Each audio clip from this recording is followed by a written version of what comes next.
today. We have breaking news this morning. An American serviceman killed in northern Iraq. U.S. Defense Attorney Ash Carter making the announcement at a news conference in Germany, calling it a combat death, but did not give any more details. The man's identity has not been released. Also this morning, we are learning much more about the man accused in a terror plot against a Jewish center. James Medina still in custody, facing federal charges.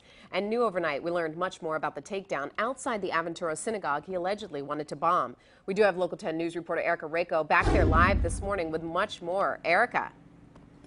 JC, while planning his alleged attack, James Medina visited this synagogue. In fact, investigators say he was here ready to carry the attack out when he was arrested. A man who was in the area and saw that happen tells us that he saw officers jump on James Medina right on that sign right there and handcuff him. The guy was trying to throw something and they jump on him. What that man saw was the takedown of an accused terrorist trying to cause harm to people at the Aventura Jewish Center.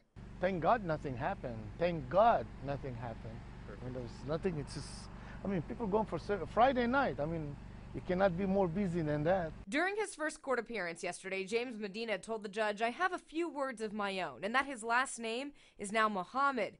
Details of Medina's movements over the last month are described in a 17-page criminal complaint. What he didn't know is that over the course of him allegedly planning this attack, his partner in crime was an undercover FBI informant. The report says he wanted to attack with AK-47s inside, but switched to a bomb to ensure a cleaner getaway. The feds say Medina taped videos on their informant's phone talking about ISIS, bombs, and in the last one, saying goodbye to his family. I'm kind of not surprised about it because he's threatened to shoot up a church before. Medina's brother-in-law says he went through a divorce and became estranged from the family, has even been arrested before for threatening them and violence at a church. It was about that same time, 4 years ago, he converted to Islam, has since become jobless and homeless. Shows us that they're everywhere. They're, you know, you have no defense.